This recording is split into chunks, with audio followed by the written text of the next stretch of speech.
My name is Sarah Winter, and I learned early in life that some families measure love in dollar signs. Growing up in the prestigious Winter family meant living under the constant pressure of expectations, not just about who you were, but more importantly, how much you were worth. I was always different from my cousins. While they chased corporate dreams and fought for positions in the family's investment firm, I saw a different path. Energy infrastructure fascinated me, the intricate systems that powered cities, the potential for sustainable solutions, the way everything connected. But in the Winter family, if you weren't in finance or real estate, you might as well not exist. Another crazy idea, Sarah, my cousin Marcus would say, his voice dripping with condescension whenever I tried to explain my passion for renewable energy. I suppose someone has to read electric meters for a living. The annual Winter family Christmas gathering was always a parade of wealth and achievements. This year was no different as we gathered at Uncle Philip's mansion, a sprawling estate that screamed old money and privilege. The 20-foot Christmas tree in the foyer dripped with ornaments worth more than most people's cars. Aunt Victoria stood by the fireplace, diamond tennis bracelet catching the light as she gestured with her wine glass. Did you hear about Marcus? Just closed a $50 million real estate deal. Following right in his father's footsteps, her eyes slid to me, sharp with disapproval. And Sarah, are you still doing that? What was it again? Something with power plants? I took a slow sip of wine, remembering the contracts sitting on my desk at home. Contracts they knew nothing about. Yes, Aunt Victoria, still working in energy. My cousin Olivia, fresh from her promotion to VP at Winter Investment Group, snickered. God, Sarah, don't you get tired of being the family charity case? Even the cleaning lady drives a better car than you. I glanced out the window at my modest Honda Civic parked among the Mercedes and BMWs. They had no idea that I chose to keep driving it even after Winter Peak Holdings, my company, had acquired its fourth power utility. Speaking of charity, Uncle Philip's voice boomed across the room as he joined our little circle. It's time for the gift exchange. Though Sarah, dear, if you couldn't afford to participate this year, we understand. The room fell quiet as everyone turned to look at me. This was their favorite part, the annual ritual of expensive gifts that served as a measuring stick of success. I watched as Olivia unwrapped a Cartier watch from Marcus, as Aunt Victoria exclaimed over a first-class vacation package from her husband. When it was my turn, I handed out simple cards to each family member. It's not much, I said softly, playing my role. Just something small to show I care. Marcus barely glanced at his card before tossing it aside. How thoughtful. A card. Maybe next year you can afford actual presents. I saw my card flutter into the wastepaper basket, and something inside me hardened. They had no idea that those cards contained information that would become very relevant very soon. You see, while they were busy mocking my career choices, I had been quietly building an empire. Winter Peak Holdings now controlled power utilities across 3 states. Tomorrow, the announcement would go public. We had just acquired Evergreen Energy, the company that supplied power to this very mansion. And with that acquisition came something interesting. The discovery that the Winter family's various properties had been grossly underpaying for electricity through a fraudulent billing scheme orchestrated by Uncle Philip himself. I excused myself early from the gathering, citing work obligations. Of course you have to leave, Olivia called after me. Those electric meters won't read themselves. As I drove home in my trusty Honda, I smiled, thinking about the letters that would arrive with their January bills. Detailed audits of years of fraudulent billing, demands for back payment with interest, and notification of new ownership. Soon they would learn that the family's charity case now held the switch to their lights. But that was tomorrow's drama. Tonight, I had contracts to sign and an empire to run. The power company acquisition was just the beginning. I had spent years building Winter Peak Holdings from the ground up, careful to keep my name hidden behind layers of corporate structure. Not out of shame, but because I knew this day would come. The day when my family's mockery would finally meet reality. Let them laugh at my Honda. Let them sneer at my simple gifts. In less than 24 hours, they would learn what real power looked like. And it had nothing to do with the size of your Christmas tree. The morning after Christmas dawned cold and bright. I sat in my home office, a converted industrial loft that would have shocked my family with its understated elegance. Watching the financial news channels, any minute now, the announcement would break. Right on schedule, the ticker tape began scrolling. BUREAKI. Winter Peak Holdings acquires Evergreen Energy in $2.8 billion deal. Largest utility merger of the year. My phone buzzed. It was James, my CFO. It's done, Sarah. The audit notices are being sent out right now. Every Winter family property will receive their updated bills by noon. I glanced at my watch. 10:30 a.m. Uncle Philip would be at his usual late breakfast. Aunt Victoria would be at her yoga class. And Marcus would be bragging about his latest deal to anyone who would listen. Their peaceful morning was about to shatter. The first call came at 11:45 a.m. Uncle Philip's name flashed on my screen. I let it go to voicemail. Then Aunt Victoria. Then Marcus. By noon, I had 17 missed calls from family members. The emails started flooding in too. URGENT. Regarding Evergreen Energy bill. Need to discuss power company situation immediately. What is the meaning of this outrageous bill? I opened Uncle Philip's email first. His usual pompous tone had given way to barely contained panic.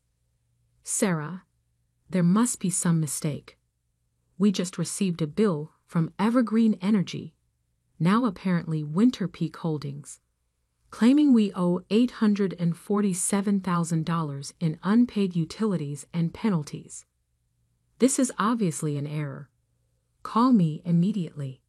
Attached was the audit notice I had personally approved. It detailed 5 years of fraudulent billing schemes, manipulated meter readings, and falsified usage reports. Everything was meticulously documented, every number triple-checked. At 1 p.m., my office phone rang. The receptionist's voice was amused.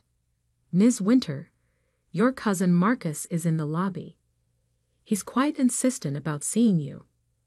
I straightened my blazer and smiled. Send him up. Marcus burst through my office door, his designer suit wrinkled, his face red with fury. He stopped short when he saw me sitting behind the massive desk. The city skyline spread out behind me through floor-to-ceiling windows. What the hell is this? He waved a stack of papers. Some kind of joke. I leaned back in my chair. The audit papers seem quite clear, Marcus. Winter family properties have been underpaying for utilities for years through various fraudulent schemes. Winter Peak Holdings is simply correcting this oversight. Winter Peak. His face went from red to white. You own Winter Peak Holdings? Founded it 6 years ago, I said calmly. Built it from the ground up, while you were all laughing at my career choices. He sank into one of the visitor chairs, papers slipping from his fingers. The card? At Christmas. It was a notice, wasn't it? A courtesy heads up. I did try to warn you all, in my own way. Marcus ran a shaking hand through his hair. $800,000. Uncle Philip will have a heart attack. Actually, I pressed a button on my desk, and my assistant brought in another stack of documents. That's just for the main house. We're still processing the audits for the vacation properties, the company buildings, and all those luxury apartments the family owns. The color drained completely from Marcus's face. You can't do this. We're family. I stood up slowly, placing both hands on my desk. Family. Yesterday, I was the charity case who couldn't afford Christmas presents. The day before that, I was the embarrassment who chose energy over real estate. For years, I was the punchline to every family joke. I smiled, but there was no warmth in it. Funny how family only matters when you need something. What do you want? His voice was barely a whisper. Want? I don't want anything, Marcus. I'm simply running my company, enforcing contracts, collecting debts. You know, all those business principles Uncle Philip taught us. A commotion outside my office drew our attention. Through the glass walls, I could see Uncle Philip himself storming down the hallway, followed by a flustered security guard. I told you this would get interesting, I said to Marcus, just as my office door flew open. Uncle Philip looked like he'd aged 10 years overnight. His usual perfectly groomed appearance was disheveled, his face mottled with rage. What is the meaning of this? He roared, waving his own stack of audit papers. I met his gaze steadily. Hello, Uncle Philip. I believe those papers explain everything quite clearly. Would you like me to go through them line by line? He slammed the papers down on my desk. You think you can extort your own family? After everything we've done for you? I couldn't help but laugh. Done for me? What exactly have you done for me, Uncle Philip? Mocked my career choices, excluded me from family opportunities, treated me like a failure because I didn't fit your narrow definition of success. I'll fight this, he sputtered. I'll take you to court. I pressed another button on my desk, and the large screen on the wall came to life, displaying years of documented fraud. By all means, let's go to court. I'm sure the press would love to hear how the prestigious Winter family has been cheating the utility system for years. Shall I call them now? The fight seemed to drain out of him all at once. He collapsed into a chair next to Marcus, looking suddenly old and defeated. The total amount due, including penalties and interest, comes to just over $4.2 million for all Winter family properties. I said, my voice professionally pleasant. You have 30 days to pay in full, or will be forced to discontinue service. And before you think of switching providers, Winter Peak Holdings now controls all power utilities in the tri-state area. You've been planning this for years, Marcus said quietly. I thought about all the Christmas dinners, all the snide remarks, all the times they had made me feel small. Let's just say I learned from the best. The Winter family taught me everything I know about business, especially the part about never mixing family with finances.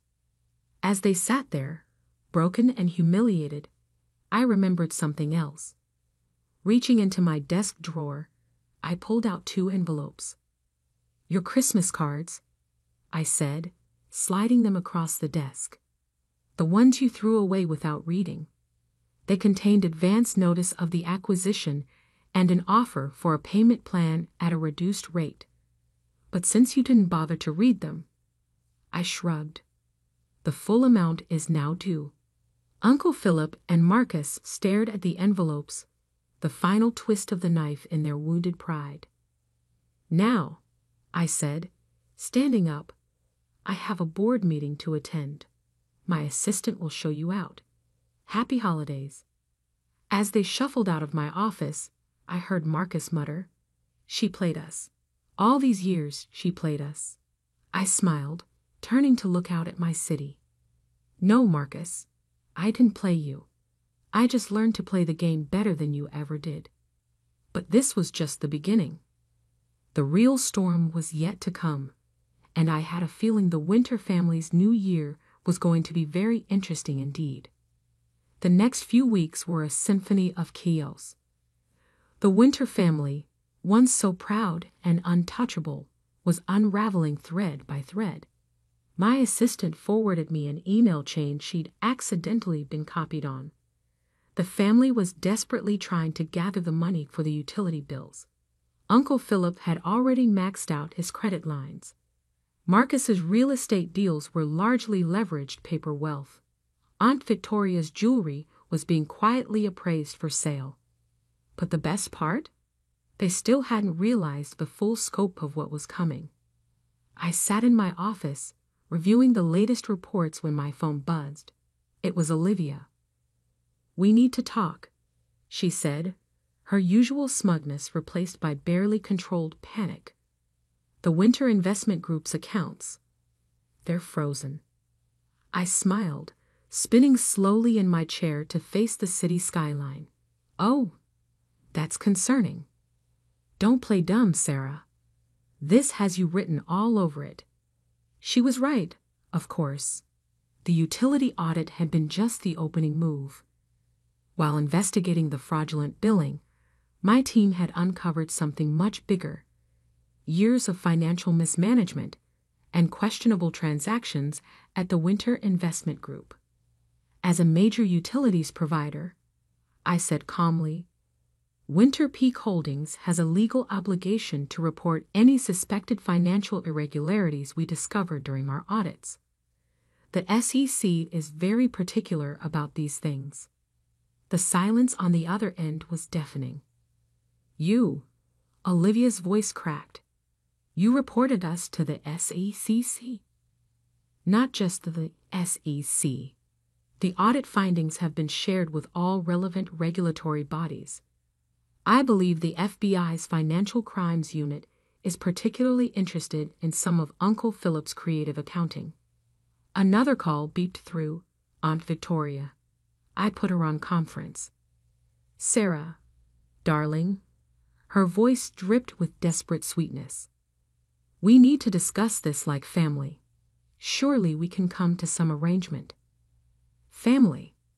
I repeated the word thoughtfully.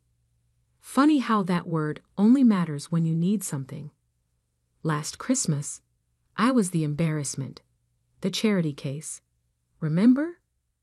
"We were just teasing," Aunt Victoria protested. "You can't destroy the family over some hurt feelings."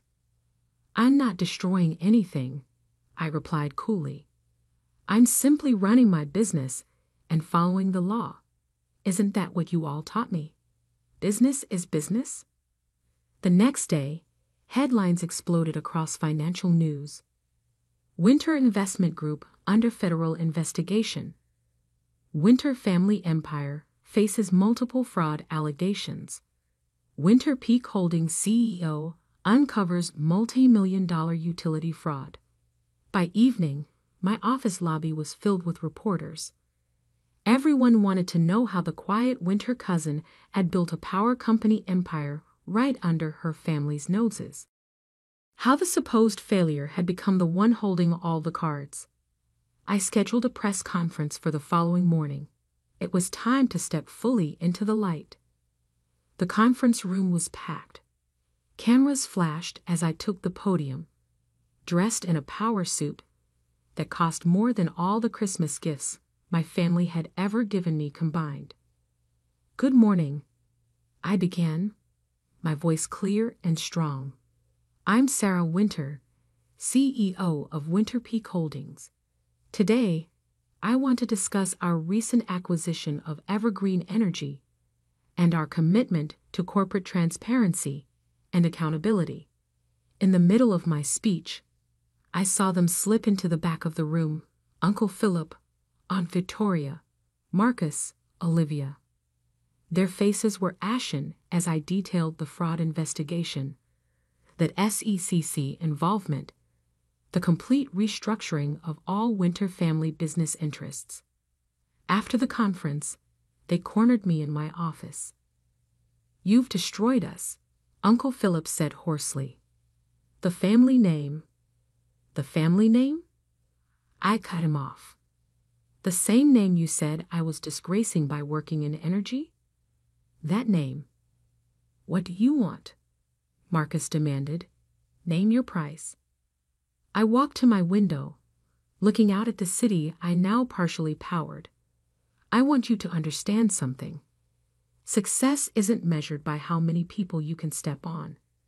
Power isn't about who has the biggest house or the most expensive car.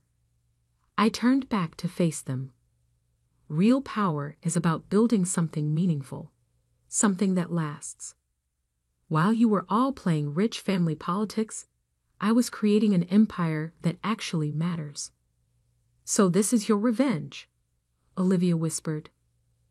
No, I shook my head. This is justice. Every fraudulent dollar will be repaid. Every illegal scheme will be exposed. And the Winter family will learn that actions have consequences. I pressed a button on my desk, and security appeared at my door. Now, if you'll excuse me, I have a company to run. Oh, and don't forget, your utility bills are due next week. As they were escorted out, I saw something I'd never seen before in their eyes. Respect. Not the kind that comes from fear or money, but the kind that comes from being completely and utterly outplayed. The Winter family's power had always been built on appearances, on old money and older secrets. But real power? That comes from being underestimated, from being patient, from building something true while others laugh at your dreams. 1 year later, I hosted the family Christmas dinner in my penthouse apartment. The same relatives who once mocked my Honda now arrived in modest cars, their designer clothes replaced by department store brands. The Winter Investment Group had been dissolved. Uncle Philip was facing criminal charges, and the family fortune had been largely wiped out by fines and restitution payments. But something else had changed, too. The smears were gone, replaced by genuine conversations. The boasting had given way to honest discussions about rebuilding, about learning from mistakes. As I stood at my window, watching the city lights twinkle, lights powered by my company, Olivia approached me. I never apologized, she said quietly, for all those years of everything. I smiled, thinking of that last Christmas when they'd called me poor. You know what the funny thing is? I never wanted their money or their approval. I just wanted them to see me, really see me. We see you now, she said softly. Yes, I agreed, watching my family gather around my Christmas tree, humbled but perhaps finally real. Yes, you do. I raised my glass, thinking about power, not the kind that flows through electrical lines, but the kind that flows through truth, through justice, through standing up for yourself, even when no one believes in you. Merry Christmas, I said to my chastened family. May your holidays be bright. After all, I smiled, remembering all those years of mockery. I'm the one keeping the lights on. My name is Sarah Winter, and I learned early in life that some families measure love in dollar signs.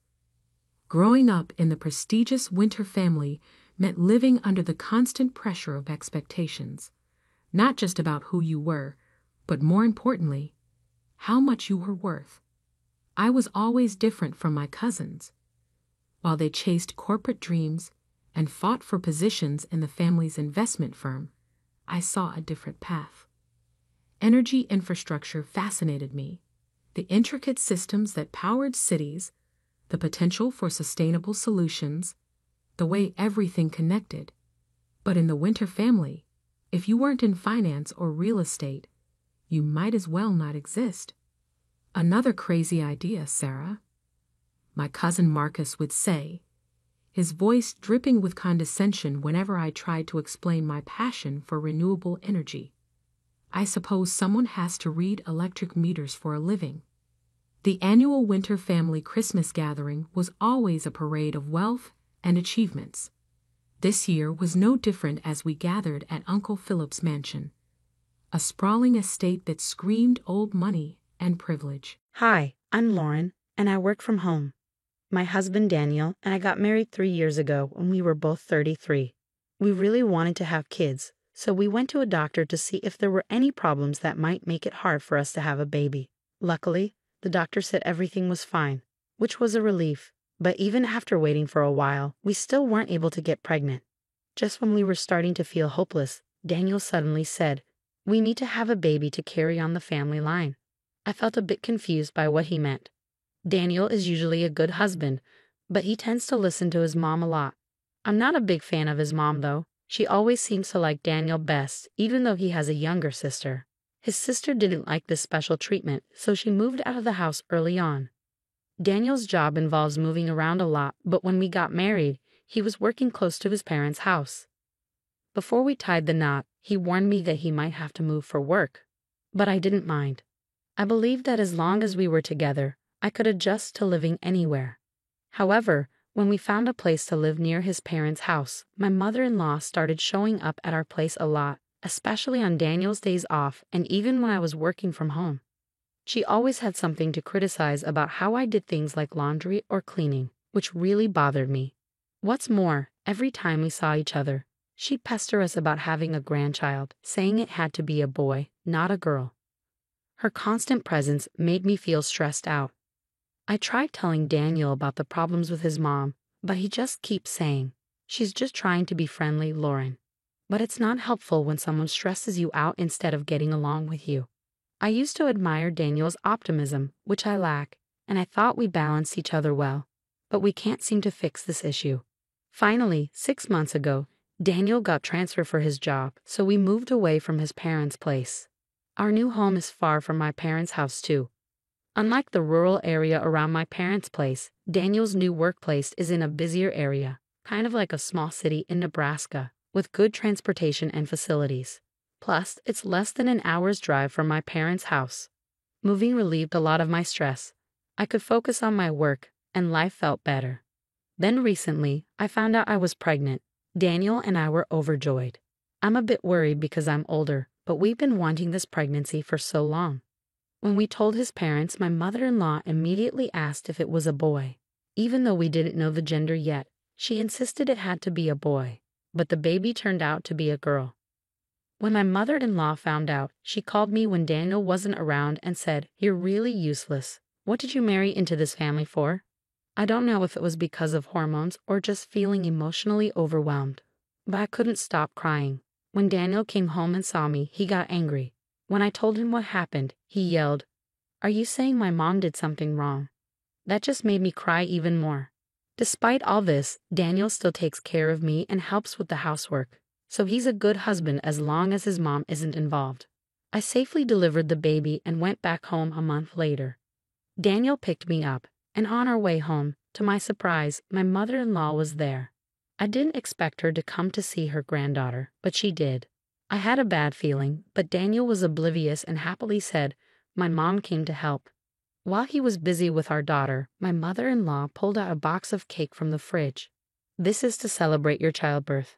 I'm sure you didn't get to enjoy any good food while you were out in the countryside for your postnatal recovery, did you?" I was annoyed by the way she said it, but tried to let it slide. "This cake costs $500, she exclaimed, handing me the box. $500. I was taken aback. I had never heard of such an expensive cake before. Nodding, my mother-in-law urged me to open it. I was curious to see what a $500 cake would look like. Excited, I placed the box on the table and opened it. But I was slightly disturbed by the smug look on my mother-in-law's face.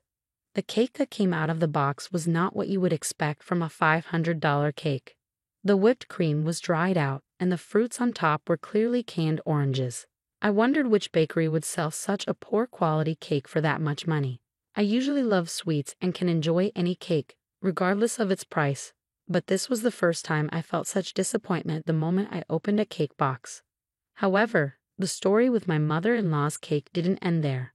I couldn't believe my eyes as I looked up from the cake. There she was, grinning. "So how's the $500 cake?" she asked. At that point, I lost my temper and threw the cake box and all into the trash. Please leave, I shouted, surprised by my outburst. My husband rushed into the living room. Before I could say anything, my mother-in-law started crying. Lauren is being so mean, she said, then pointed at the trash can. My husband looked at it and became furious. What the hell had he done? That was a cake my mom went through all the trouble to make. As I lost the opportunity to mention the supposed $500 cake, my mother-in-law chimed in. Yes, that's right. I made that cake for you, so it's worth $500. Ah, so that's what it was. Of course, there's no way a cake like that could cost $500. Not even $50. Honestly, I wouldn't even buy it for $5. Everything finally clicked into place. No bakery would make such a disrespectful cake. As I was trying to process it all, my husband yelled, Lauren, apologize to Mom. It seemed like he always took my mother-in-law's side, no matter what. I stood there in shock, but then I heard our daughter crying, so I rushed to her. There was some noise from the other side of the door, but right then, my priority was comforting my daughter. After I finally got her settled down and returned to the living room, I found a note saying they had gone out to eat and that I should think about what I'd done. I was stunned. I wondered if I could stay living here with my husband, but I didn't know if it would be right to go crying to my parents. But I had nowhere else to go. While I was pondering this, I glanced at the trash can where I'd thrown the cake. It was still there, untouched. On a whim, I decided to take a picture of it. When I called my parents and told them everything, my dad said he'd come pick me up right away. I felt sorry for my newborn daughter. We had to move again, but it was better for both of us than staying where we were. My husband, who was supposed to be out for a meal, didn't come home as quickly as expected. My father arrived first. As he started loading our stuff into his car, my husband and mother-in-law finally came home. They seemed surprised to see my father there and got angry when they saw him carrying my things. Where are you going? Running to your parents again, huh? You always flee to them whenever things go wrong. His words were harsher than usual. It seemed he'd been drinking. His face was red and he smelled of alcohol. Seeing him like that, I lost my temper. You went drinking after leaving us, your wife and your newborn daughter, at home. Right now, I don't want to be in the same space as you two. That's why I decided to rely on my parents.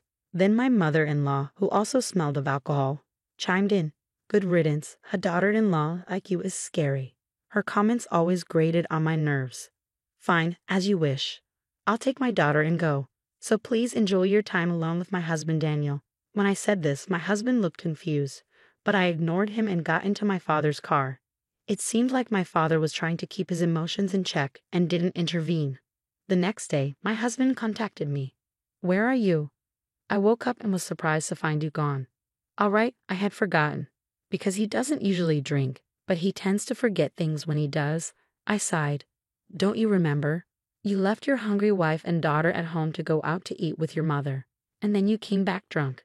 After being treated and spoken to like that, I couldn't stay there anymore. While my husband sounded surprised and flustered, I could hear my mother-in-law in the background. My anger from yesterday returned. So your mother stayed over. I won't be going back to a home where such a rude person is staying. What do you mean? His voice lowered. She might be your mother, but she's a stranger to me. I'm exhausted from childbirth and don't have the energy to be considerate of others. Who do you think was the cause of our infertility? It was because your mother kept visiting and stressing me out. Otherwise, there's no way I would have gotten pregnant so soon after we moved and she stopped visiting. I was relieved not to see her mother's face. But when I came back home with our daughter, your mother was there, and I just can't stand this. Though I knew I was saying some hurtful things with all the resentment I had been holding back, I couldn't stop myself. And then my husband shouted over the phone, "You're the worst. Come back right now and apologize to my mom." When he said that, it felt like time had stopped for a moment. The next words that came out of my mouth were, "What?" As if to mock him, I continued, "The reason why I'm here with our child is because of your mother's request." When I said this coldly, my husband let out a confused sound. "What? What do you mean? Your mother didn't want her daughter. She's always been saying that, hasn't she? She wanted us to have a son." Well, I didn't know how serious she was, but I was sure when I saw that cake. Cake. Did you see the chocolate plate? Huh, the chocolate plate on the cake? Or did you not even look at the cake itself? I had hit the nail on the head. The trash can where I threw out yesterday's cake was still empty, so it was probably still the way it was yesterday. With that in mind, I instructed my husband to go look in the kitchen trash can. But there's nothing in here. Did she get rid of the evidence in the middle of the night? Then why don't you ask your mother what was written on the chocolate plate and where she threw it away? Then I could hear their exchange on the other end of the phone. She was denying knowledge of any chocolate plate, suggesting that I was being delusional. She stubbornly refused to reveal where she discarded it. So how will my husband respond? She's saying she doesn't know anything about any plate.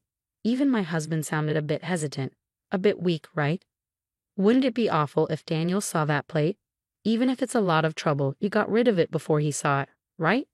To get rid of the evidence, I could hear my husband's voice darken in the background. Behind my confused husband, I heard my mother-in-law's voice. Why don't you hurry up and come home? Tell her to entertain me. She's a really useless daughter-in-law. At her words, my husband finally seemed to be attempting to rein in his mother. I'm going to hang up and send a text. Maybe you and your mother should read it together. Contact me again when you are ready to talk. After saying that, I ended the call. I sent all the photos of the cake and played them for my husband. Within 30 minutes, he called back and said he would be heading over here right away. I stopped him. My father-in-law should be getting there soon. Stay there. With that, I hung up. In reality, my own father had been so enraged by my husband's behavior yesterday that he had contacted my in-laws. He had reported everything to my father-in-law. Unaware of this, my father-in-law had apologized profusely and said that he would go to my husband and have a talk by evening. My husband and in-laws arrived at my parents' house. As soon as he arrived, my husband bowed deeply to me, apologizing.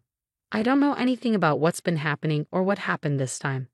I didn't know my mother said such things to Lauren. Looking at my seemingly repentant husband, I felt myself growing cold. Don't you think it's too late to say you didn't know? Didn't we have this conversation when we were living in our previous home? Despite that, you sided with your mother, saying she just wanted to get close to me and did nothing to change her attitude towards me and my words. My husband started to turn pale. Plus, you always said that your mom absolutely wanted us to have a son. What's that about? Are you always going to do whatever your mother says? Since you chose your mom over your wife, I guess you don't need me, do you? My husband turned pale and clung to me. That's not it. I'm really sorry. I didn't mean to. Then what did you mean? I retorted. My husband was at a loss for words and fell silent, looking down. Just as I thought, Daniel. You chose your mom over your own wife and daughter, a mother obsessed with her eldest son and a mama's boy. I should have realized sooner. It's no wonder your sister left home early. With this, my husband retorted, I'm not some mama's boy. I care about you too. Then could you really sever all ties with your mother? I fired back. At that, he fell silent. When I sighed, my mother-in-law, who was brought here by my father-in-law, yelled out, How can you say such a thing? Daniel and I are mother and son. We can never sever our ties. His father tried to calm her down, but she just wouldn't stop. To be frank, I never really liked you. I wanted a younger wife for Daniel, really. In that case, I'll be straightforward with you right now. I have divorce papers ready. If we divorce, then you and I can be strangers. Hearing this, my husband's face turned pale as he looked at me. I don't want to maintain a relationship with someone who would write these nasty things on my cake plate, I said coldly.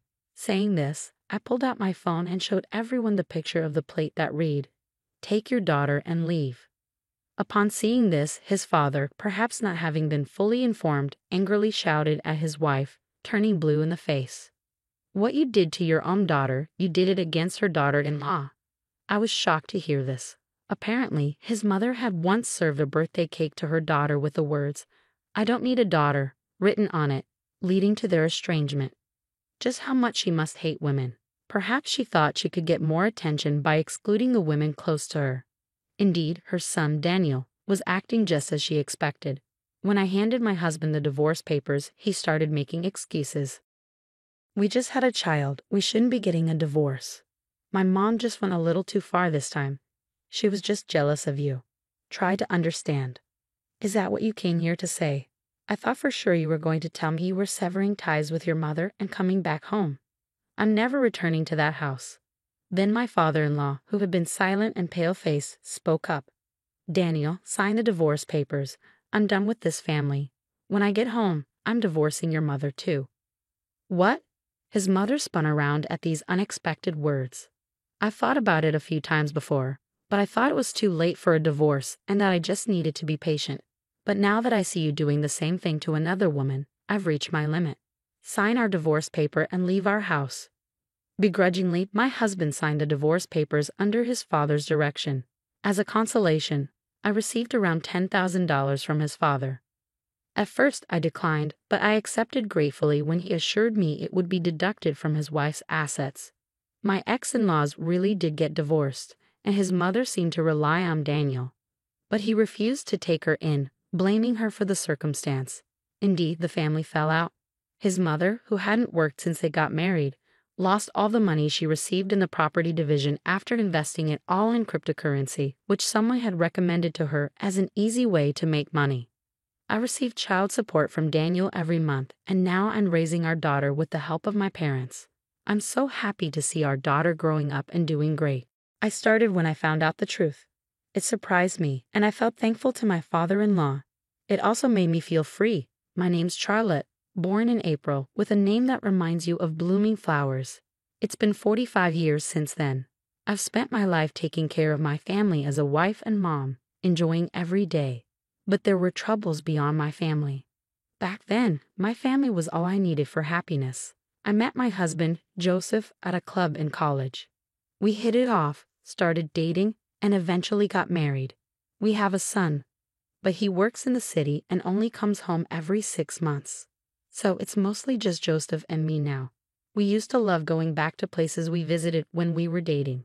How about Six Flags tomorrow on our day off? Joseph suddenly asked. Caught off guard, I tried to remember what happened 23 years ago at that amusement park. Let me think. Oh, I remember. After riding the teacups, I got dizzy and fell into a nearby pond. That's right, I was so embarrassed. I almost wish I didn't know you. You're so mean. Why did you let go of my hand then? We laughed about my embarrassing moment, making it a cherished memory. Even when it was just the two of us at home, we never lost our cheerful spirit. We had a happy life. Joseph's work shifts meant we sometimes didn't see much of each other, but I adjusted my schedule to match his, so I rarely felt lonely. Then, something major happened that would change everything. Our father-in-law was diagnosed with terminal pancreatic cancer. The surgery was tough, and the chances of survival were very low. It was a terrible illness. Both Joseph and I were filled with anger, clenching our fists in frustration. When a loved one gets seriously ill, you feel lost, not knowing what to do. Joseph's sister lived in the next town over, but she didn't know about this yet. Joseph decided to call her. After 7 rings, a loud, shrill voice answered the phone. Why are you calling at this hour? I'm busy making dinner, she grumbled when Joseph called her. We need to talk about something important. We'll come over tomorrow evening, Joseph replied, ignoring her complaints. Even though she wasn't thrilled about the sudden visit, there were more important things to worry about. After giving her the necessary information, Joseph hung up. Normally, Joseph didn't pay much attention to his carefree sister-in-law. She rarely showed up at family events and didn't really get along with him. But this time was different. The next day, we quickly took time off and went to her house. When we rang the doorbell, her husband, who wasn't the friendliest person, answered first. He opened the door with a stern expression, giving us an intimidating look. It wasn't a welcoming sight. In the living room, she gave us a cold stare. Even though we hadn't seen each other in 6 months, she treated us worse than strangers. Amidst the tension, Joseph fixed his intense gaze on her. As he told her about their father's illness, she said something shocking. So what? Are you blaming Dad for getting sick? You didn't come here expecting me to take care of him, did you? Instead of feeling sad about her father's illness, she seemed more worried about inconvenience to herself. It was the first time I saw a daughter disrespect her sick father like that, and I felt embarrassed for her as a fellow human being. My anger rose, and even my parents, who had planned to speak calmly, were getting frustrated. That's too much. You're his daughter, aren't you? Even if a loved one is suffering, you can't be so cold. If the situation were reversed, you would definitely be upset. I hoped she would think about what I said and calm down. But I was wrong. Don't lecture me. There's no rule saying I have to care for him just because I'm his daughter. If you're so worried, Why don't you do it? Joseph is his child too. True, Joseph is also his father's child, so it's unfair to expect his sister to shoulder all the responsibility when she's being so irresponsible. I thought she should step up and help out during this tough time. But people like her are good at finding excuses. What she said wasn't entirely wrong, and I realized it was pointless to argue further. So I let it go, even though we didn't want to leave our father-in-law to his daughter, who clearly didn't want to deal with it. As a working couple, we didn't have the time. Unlike her, I found fulfillment in my job, and if Joseph had to quit, it would strain our finances. As I weighed my options, my sister-in-law revealed her trump card with a smug look on her face. Hey, Charlotte, you have a nursing certification, right? You know more than me, a total amateur. It'd be best if you took care of him. Patients feel better with a professional, don't they? I had worked as a certified nursing assistant, CNA, in a nursing home 15 years ago and got certified so I could care for my parents if needed, since I'm an only child. Knowing it would be pointless to argue with my sister-in-law further, we decided to go home and think things over. I'm sorry you have such an uncaring and troublesome sister-in-law. She's not the type to listen even if I spoke up, so I didn't say anything. It's all right. I knew no matter what you said, it wouldn't change anything. It's not your fault, Joseph. What should we do? I asked. I know you love your job, and I don't want to take that away from you just because my dad got sick. But seeing Joseph care so much about me made me happy. Unlike my sister, I'm not heartless. I want to cherish every moment with my dad, Joseph replied. Don't worry about me. I'll figure out my job situation later. What matters most is that I met you because of your dad. I'm grateful for that, I said, holding Joseph's hand as I saw the regret in his eyes. Let's face this together, I continued, seeing Joseph's expression lighten a bit. The biggest problem here is money, right? While talking with Joseph, we discovered that my father-in-law had only signed up for the cheapest insurance available. That meant we have to pay for most of his care out of our own pockets. Well, his daughters definitely won't offer to chip in, Joseph said. They should be contributing more if they're not going to help take care of him. Their lack of reliability was disheartening, even though I hadn't expected much from them to begin with. Taking care of a sick person requires finding motivation when you're at your lowest. It's not an easy task. It felt like a battle with myself. The next day, I made the tough decision to leave my job in the bar kitchen, where I enjoyed working with the younger staff. When I explained the situation, everyone understood, though they were disappointed to see me go. Please come back when you can, they said. Their words gave me strength and became my motivation for the challenges ahead. With that, I headed straight to the hospital where my father-in-law was waiting. When I arrived, I saw my father-in-law sitting quietly with his back to the entrance. I couldn't tell if he was looking out the window or sleeping, but his loneliness and sadness were palpable, and I couldn't find the right words to speak. After about 30 seconds, I took a deep breath and approached him. As I tried to gather my thoughts, my father-in-law spoke first. Charlotte, thank you for coming. I'm sorry to be such a burden, my father-in-law said, his face softening as he greeted me. Then a look of worry crossed his face, his expression darkening. Despite his illness, he was so considerate. It angered me that his own daughter, my sister-in-law, couldn't be bothered to be here. Please let me know if there's anything I can do for you, I replied. I knew I couldn't understand the pain of his illness, but I wanted to support him as best as I could. After finishing my morning tasks, I made the 40-minute journey to the hospital every day.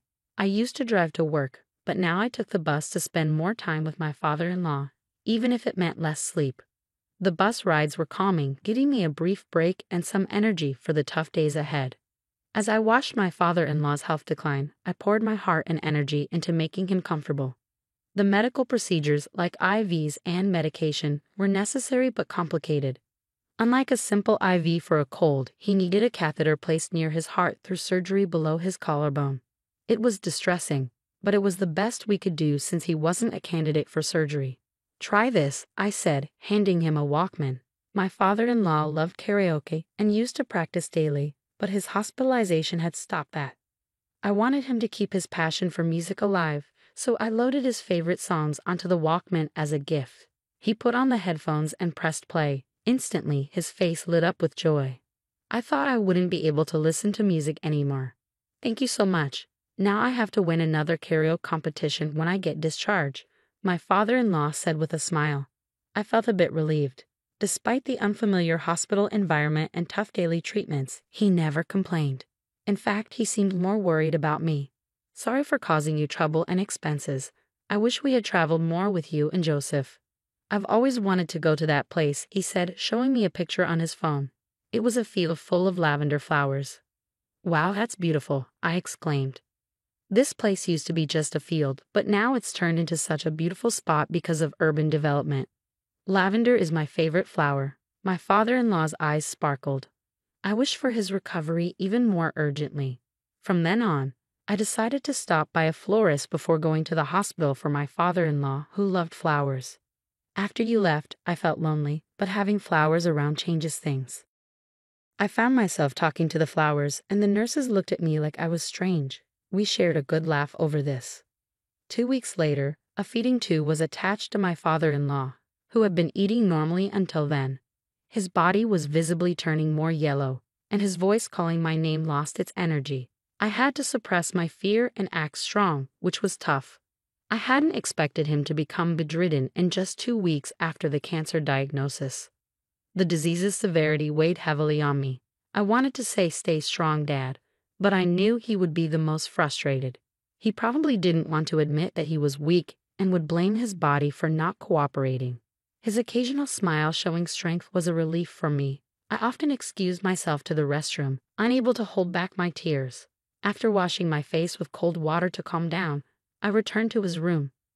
Joseph also spent quality time with his father during breaks or days off. I found solace in alone time at a cafe in the hospital. Father-in-law seemed happier when talking with his son, so I made sure they had plenty of time together. An hour later, when I returned to the room, they were discussing insurance money. I want my modest insurance money to go to Charlotte, who's taking great care of me, father-in-law said, turning towards me. He had changed the beneficiary to ensure that I would receive the money if something happened to him. Then the door flung open with a bang, and my sister-in-law stormed in, hurling abuse. I heard your conversation. Why did you change the beneficiary to her? It used to be me. Change it back immediately or I'll spread the word that you're the worst father ever. Her words stunned both Joseph and me. Surprisingly, father-in-law defended her. Okay, I understand. If you feel strongly about it, I'll change the beneficiary back to you. But promise me you'll stop saying hurtful things to Charlotte. She's Joseph's beloved wife, and I won't allow her to be hurt, no matter what, he said sternly. It seemed my sister-in-law's obsession with money was intense. Once father-in-law said that, she nodded quietly and left the room. I wanted to follow her out of disbelief, but my husband and father-in-law stopped me, so I reluctantly sat down. However, something about their behavior seemed off, leaving me with a big question mark in my mind. Hey, why are you guys laughing? I asked, puzzled by their amusement. My father-in-law began to explain between chuckles. That silly girl really believed all my assets were tied up in insurance and went home. Your plan worked well, Dad, he said, handing me 3 bank cards from a locked drawer. He revealed that they held a fortune beyond my wildest imagination, leaving me speechless with surprise. I knew you were wealthy, father-in-law, but why were you only enrolled in a single minimal insurance plan? I wondered aloud. However, he'd assured me that the insurance plan was decent, promising $10 million in case of his death. All my assets are on these cards. I know I don't have much time left, so I want you to use it. I'm sorry for all the expenses I put you through with my hospital bills, flowers, and clothes, he explained sincerely. No, the money we spent isn't a big deal at all. We can't accept such a huge sum. It would feel like a punishment, I protested. Just take it as a token of gratitude for taking care of me, and remember, keep this a secret from her, my father-in-law insisted. It seemed that, like us, he didn't think highly of my sister-in-law due to her selfish behavior and lack of consideration for family. That's why we had decided to leave her only the bare minimum, if anything, if something happened to him. Won't you accept my offer? Faced with their earnest gazes, I found it hard to refuse. I felt guilty but agreed nonetheless. 2 weeks later, following my father-in-law's wish to spend his remaining time in a more home-like environment receiving palliative care, we moved into a hospice. We reached out to my sister-in-law just in case, but her only response was, "Good for you." It was truly an eye-rolling moment. Despite her absence, the warm conversation between the 3 of us continued. I'm sorry for causing you trouble with my secret, but there's one more thing. Did you know my father was Martino Aaron? My father-in-law revealed. What do you mean, the famous singer? I've seen him on the hit nostalgia song show. Are you serious? That's news to me, I exclaimed. This was big news. Even Joseph didn't know. Apparently, it was not public knowledge that my father-in-law was Martino Aaron's son. He was a secret child, and because Martino Aaron was a public figure, it was kept under wraps. However, Martino Aaron apparently doted on my father-in-law behind the scenes and shared his wealth with him before he passed away. When I'm gone, go here, my father-in-law said, handing us a piece of paper with an address written on it. He kept evading our questions for more details. A month later, after living his final days at the hospice, my father-in-law peacefully passed away. Father-in-law, I sobbed, calling for him one more time, but there was no answer. Gratitude welled up in me for how he had always treated me like his own daughter, and tears streamed down my face as we stood by his side, leaning on Joseph for support. At the funeral, my sister-in-law arrived and began crying loudly, a stark contrast to her previous attitude. She talked to the attendees as if she deeply cared for her father. I wanted to expose her true intentions of only caring about money, but I knew it wouldn't make my father-in-law happy. Instead, I decided to think of her as a stranger, which eased my mind somewhat. After the funeral, she didn't bother us, and we didn't bother with her either. A week after my father-in-law's passing, Joseph and I went to the location written on the piece of paper he had given us. We were astonished by what we found. What is this? We both exclaimed as we stood before an enormous, opulent mansion, unlike anything we had ever seen before. Unsure of what to do, we decided to explore the vast gardens first. Suddenly, a woman emerged from the house, startling me so much that I fell backward. I'm sorry, I didn't think anyone was here, she said with a kind smile as she invited us inside.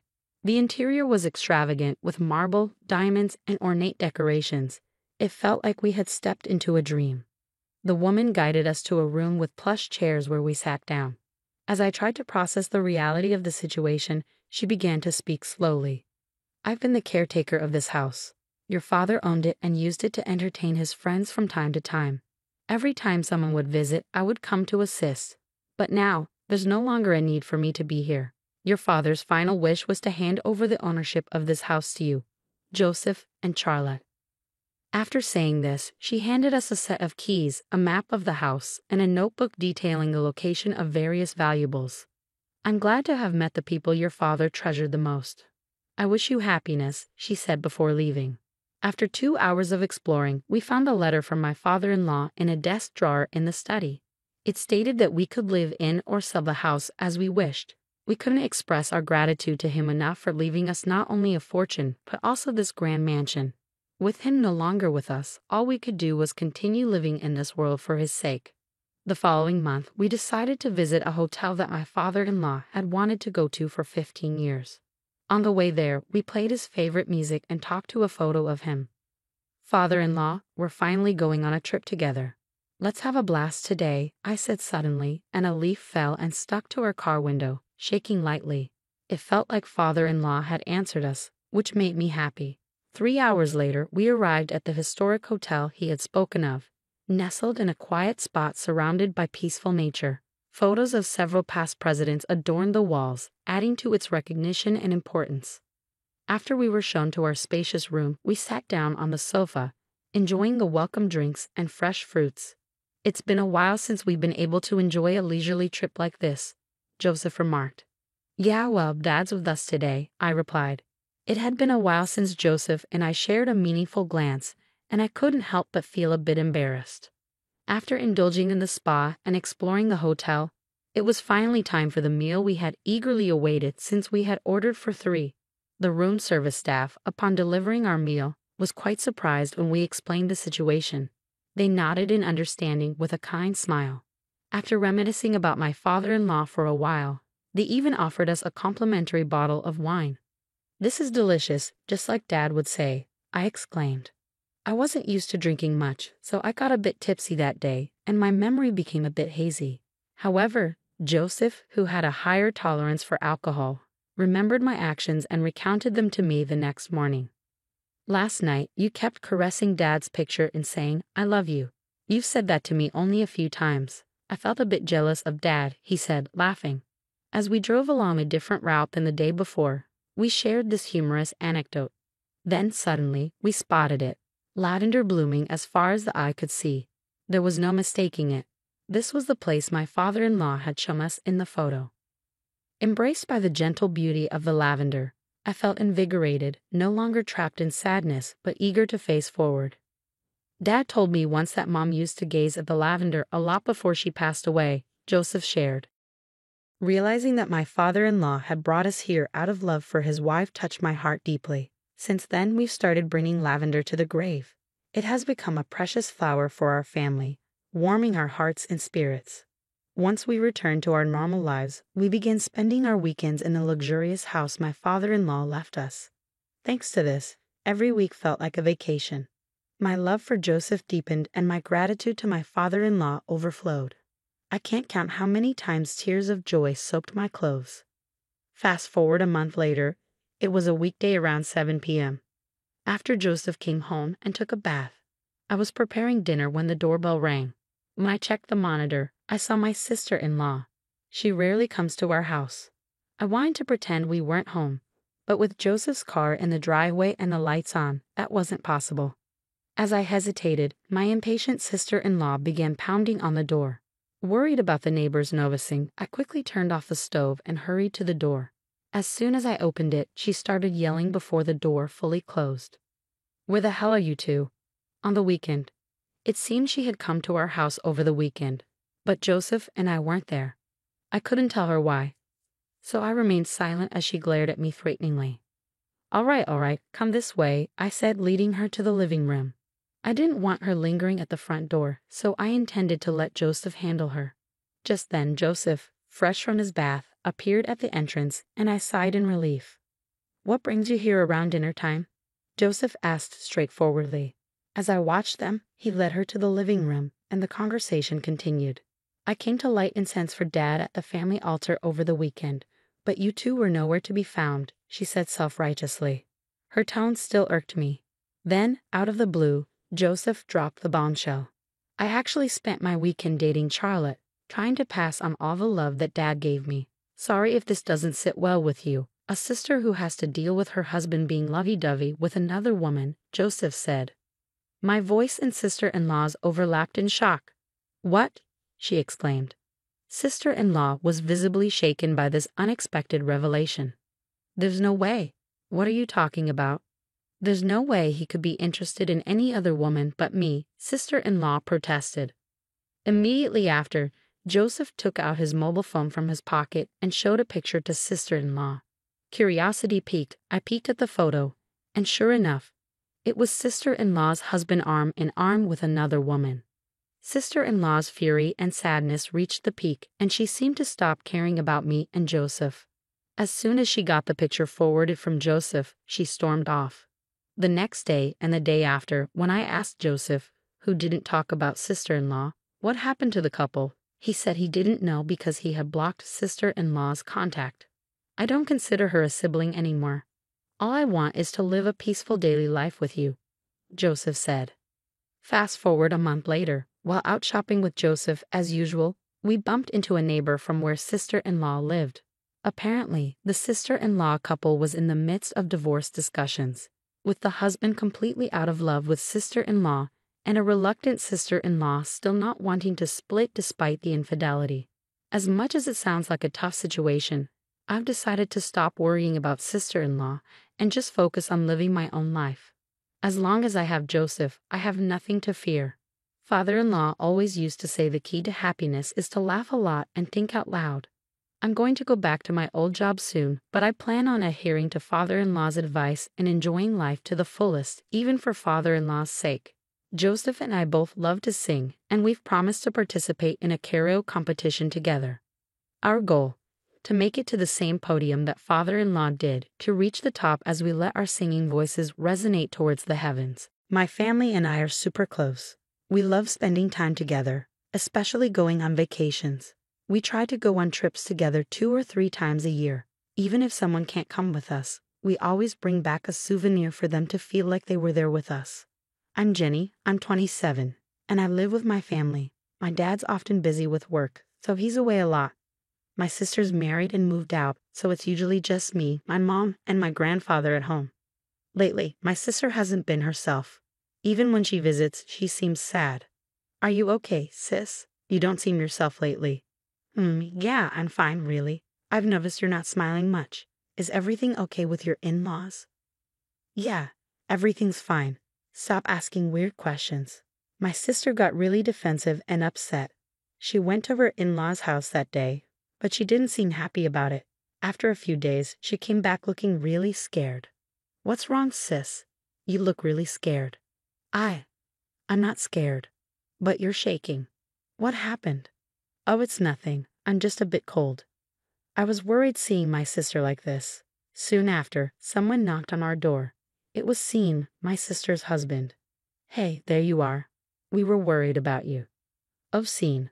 Sorry for the trouble. Rachel was feeling homesick. Let's go home, okay? Yeah, okay. And she left with Sean, but she seemed really desperate. Mom, do you think something's wrong with sis? You noticed it too. She seemed really scared when she saw Sean. I got worried. Do you think she's being treated badly at her in-laws' place? With that worry in mind, I decided to visit her in-laws' house one day. Layla, my sister's mother-in-law, greeted me at the door. Oh, Jenny, it's been a while. What brings you here?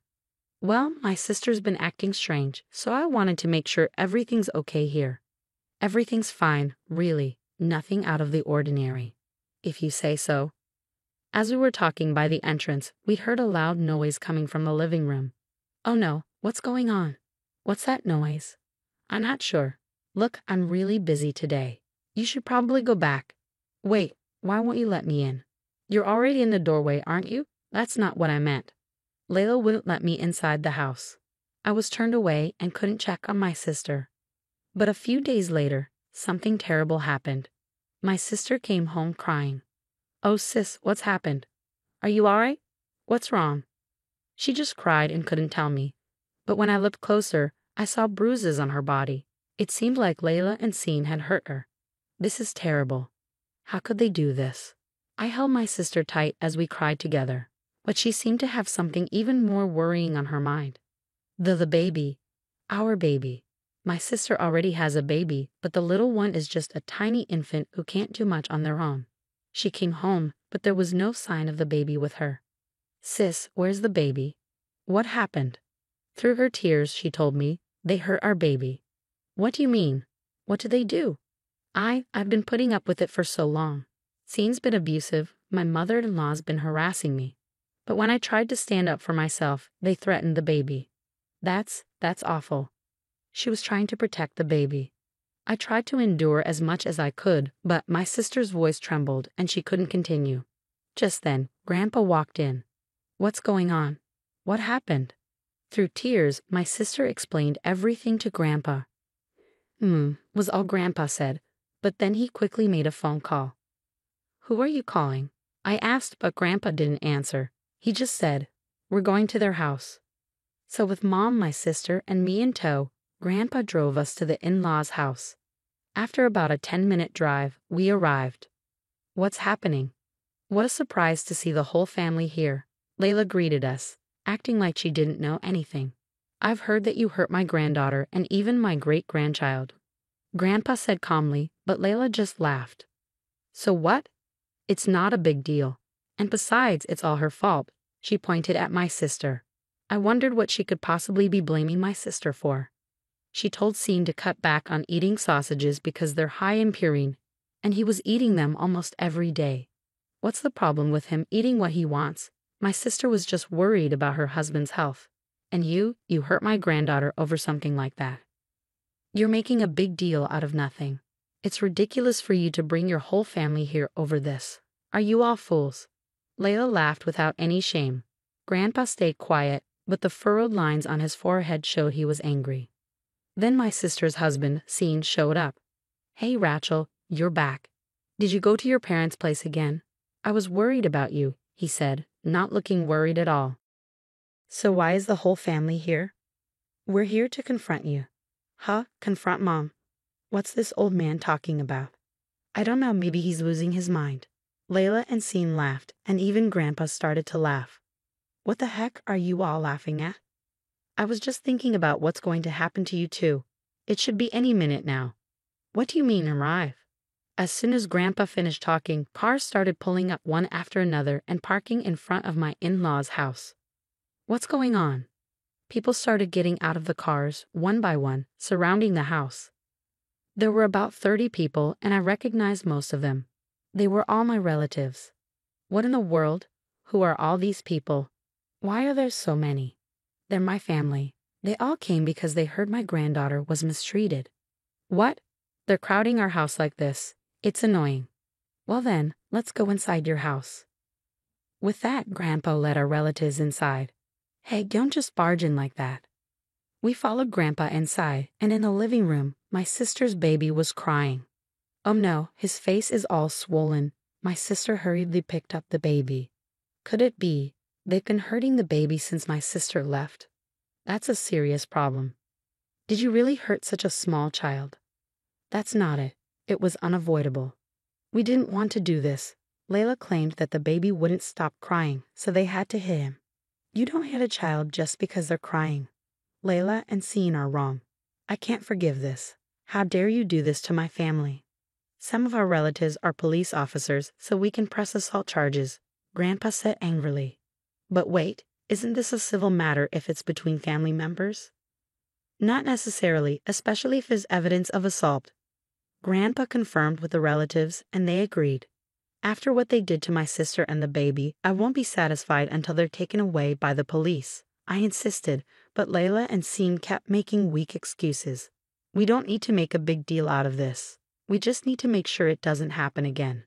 You're overreacting. Layla's voice shook, indicating she understood how serious this was. Hey, Rachel, say something. We didn't do anything wrong, right? It was just a little rough handling, Scene yelled at my sister. My sister stayed silent, looking down. Come on, Rachel, say something. We're married, aren't we? Stand up for me, Scene demanded. Grandpa immediately stepped in front of my sister, shouting at Scene, How dare you speak to my granddaughter like that? Just because Rachel and I are married doesn't mean you can treat her however you want. It's not right. That's enough. According to you, no matter how much you hurt Rachel, we shouldn't interfere because we're not blood relatives. But as family, how can we stand by and watch? Grandpa's anger was intense, and Scene was so frightened that he started to cry. Wait a minute. You're the ones who came into our house uninvited. Isn't that trespassing? If I called the police, wouldn't you be the ones in trouble? We're ready to face the consequences for that, but you need to realize you're doing something worse. Trespassing. You should deal with that first. What do you mean? Tears started falling from Layla's eyes. Suddenly, Layla charged into the crowd of relatives. Hey, what do you think you're doing? As Grandpa tried to stop her, Layla had already grabbed my sister. You. Why did you bring all these people here? You're causing trouble. Leave now. Layla shook my sister by the shoulders. Fix this. Fix it right now.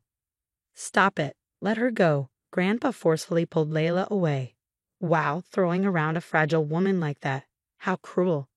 Could this be considered assault? Layla tried to provoke him, but Grandpa wasn't swayed. Don't think that'll work. The problem is you attacking Rachel just now. But it's not my fault. We were living peacefully, and then this happens because of her. Maybe you were living in peace, but Rachel wasn't. It seems you've been quite cruel to her, even to your own great-grandchild. How can you be so shameless? I'm not being shameless, I'm just stating the facts. Rachel, say something. You've been silent this whole time. It's your fault all of this is happening. Layla continued to yell at my sister. Then, my sister, who had been silent with her head down, finally spoke up. Mother-in-law, I don't want to live in this house anymore. What are you talking about? You and Scene have always treated me terribly. I never imagined my marriage would turn out like this. I want a divorce. A divorce? Rachel, my sister, must have been holding back for a long time to suddenly say this. She sacrificed herself to protect her child. With the support of Grandpa and Mom, she seemed to find her courage. With a determined look, she declared her intention to divorce Scene. Don't joke around. I'll never agree to a divorce. You're going to be my servant forever.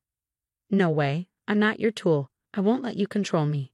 You're definitely my granddaughter. When you decide to act, you really act. Grandpa was impressed by my sister's strong stance. This isn't the time for this conversation. I won't allow a divorce with Scene. I need a servant too. If you're talking about divorcing, you'll have to compensate Scene. Why would there be any need for compensation? Of course you've been a pain in the neck for Scene all this time. You owe us a few $1,000,000 in damages. Hold on, that's going too far. Grandpa quickly intervened. It's actually you who have been causing trouble, isn't it? You've treated Rachel and my great-granddaughter terribly. You should be the ones paying damages for the divorce. What? There's no way we're paying that. Besides, we don't have that kind of money. I won't accept any excuses. You'll pay, even if it's in installments. We have lawyers in the family, so don't think you can just get away with it. What? You even have lawyers? Mom, what should we do in this situation? Should we apologize? What are you talking about? We don't even know if an apology will be accepted. But if the company finds out about our divorce, it will be awkward at work. Work. Grandpa seemed to recall something. Come to think of it, I remember hearing about Rachel's husband's company somewhere. Ah, I remember now. You work for the company run by my relatives. What? You have relatives there too? There are plenty of consequences awaiting you, but your trespassing isn't the worst of your crimes, is it? We need to address that first. Fired. Not only divorce, but fired. Don't joke around. I absolutely won't allow that. Do you think saying you don't want to will get you out of trouble? Think about what you've done. Mom, do something. I'm going to lose my job. This is outrageous. It's unfair, all of this piled up on us like this. Who started with the outrageous behavior? All I've been doing is protecting my dear granddaughter. Grandpa's eyes were stern as he looked at Layla and Scene. They were so scared they couldn't even respond. Let's end this conversation here, Rachel. You can relax now. Our relatives will take care of the rest. Thank you, Grandpa. As Grandpa began to leave the in-laws' home with my sister, Layla and Scene started to cry out in despair. Wait. We're the ones who were wrong. Please don't go through with the divorce. I'm begging you. Scene was shouting desperately, but my sister didn't look back. She got into Grandpa's car, and they drove away. You should give up. Everything that's happened is your own fault. Why? Why did this have to happen? It's all Mom's fault. What? I'm not the one at fault here. You are. What did you just say? Scene and Layla kept arguing until they were out of sight. We went home after that, leaving the legal matters to our family lawyer, the police, and our company's owner. In the end, my sister was able to divorce Scene and even got a settlement. Furthermore, Scene was fired from his job, and it seemed hard for him to find a new one. My sister was finally free, and she couldn't help but cry tears of joy. A while later, we noticed Scene loitering around our house. It seemed like he wanted to reconcile with my sister, but she had no intention of that happening. The moment Grandpa saw Scene, he was furious. He immediately called our family member, who was a police officer and had Scene arrested for stalking. After that, a restraining order was placed on Scene, and he no longer came around our house. Finally, peace had come to our home. My sister said she plans to raise her baby with the support of our family for a while.